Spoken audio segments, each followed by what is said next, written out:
రాష్ట్ర ప్రభుత్వం విభజన సమస్యలపై ఫోకస్ పెట్టింది. 10 ఏళ్లుగా రెండు తెలుగు రాష్ట్రాల మధ్య పరిష్కారం కాని సమస్యలను పరిష్కరించుకునే పనిలో పడింది. ఏపీలో కొత్తగా ఏర్పడిన సర్కార్తో చర్చించి స్నేహపూర్వక వాతావరణంలో పెండింగ్ ప్రాబ్లమ్స్ ను సాల్వ్ చేసుకోవాలని భావిస్తోంది.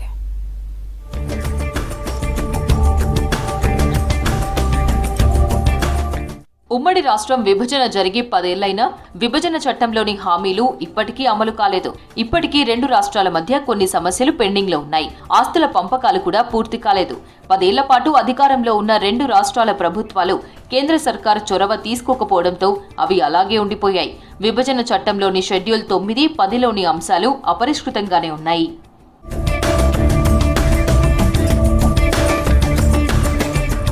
పదేళ్ల పాటు హైదరాబాద్ ఉమ్మడి రాజధానిగా కొనసాగింది.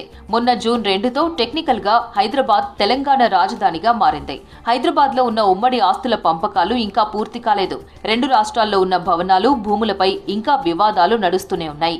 ఇరిగేషన్, ఆర్టీసీ వంటి సంస్థల్లో భారీ ఎత్తున స్థిరాస్తులు ఉన్నాయి.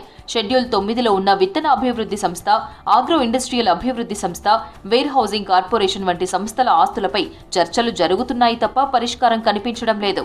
వీటి పరిష్కారానికి కేంద్రం నియమించిన షీలా బిడే కమిటీ తొలి దశలో కొన్ని అంశాలపై దృష్టి సారించి పరిష్కారాలు చూపించినప్పటికీ పెద్దగా పురోగతి లేదు.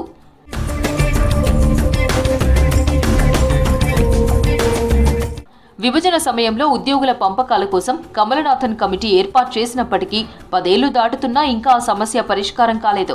తెలంగాణకు చెందిన వారు ఇప్పటికీ చాలా మంది ఆంధ్రాలోనే పనిచేస్తున్నారు. ఆ ఉద్యోగులు తమను తెలంగాణకు పంపాలని డిమాండ్ చేస్తున్నారు. విభజన సమయంలో తెలంగాణకు చెందిన 7 మండలాలను ఏపీలో విలీనం చేశారు. ఇది భద్రాచలం దేవాలయం అభివృద్ధికి అడ్డంకిగా మారింది. ఈ సమస్యను పరిష్కరించాల్సి ఉంది.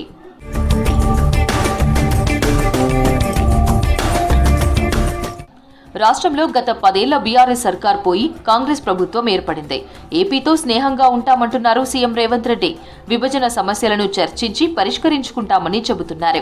గత 10 ఏళ్లుగా రెండు రాష్ట్రాల్లోని రాష్ట్ర ప్రభుత్వాలు పట్టించుకోకపోవడం వల్లే విభజన సమస్యలు, హామీలు అలాగే పెండింగ్ లోనే ఉన్నాయన్నారు. షెడ్యూల్ 9, 10లో ఉన్న అంశాలను పరిష్కరించుకోవడమే కాకుండా అవసరాలకు అనుగుణంగా నీటి పంపకాలు, అభివృద్ధిపై చర్చించి ముందుకెళ్లడానికి రేవంత్ సర్కార్ సిద్ధమవుతోంది.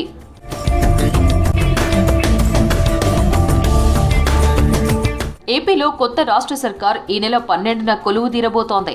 సీఎంగా చంద్రబాబు నాయుడు ప్రమాణ స్వీకారం చేయబోతున్నారు. ఇప్పటికే సీఎం రేవంత్ రెడ్డి చంద్రబాబు నాయుడికి ఫోన్ చేసి శుభాకాంక్షలు తెలిపారు. రెండు రాష్ట్రాల్లో ఉన్న పెండింగ్ సమస్యల పరిష్కారానికి సహకరించాలన్నారు. రెండు తెలుగు రాష్ట్రాలు అభివృద్ధిలో ముందుకెళ్లడానికి కలిసి పనిచేద్దామని చెప్పినట్లు సమాచారం.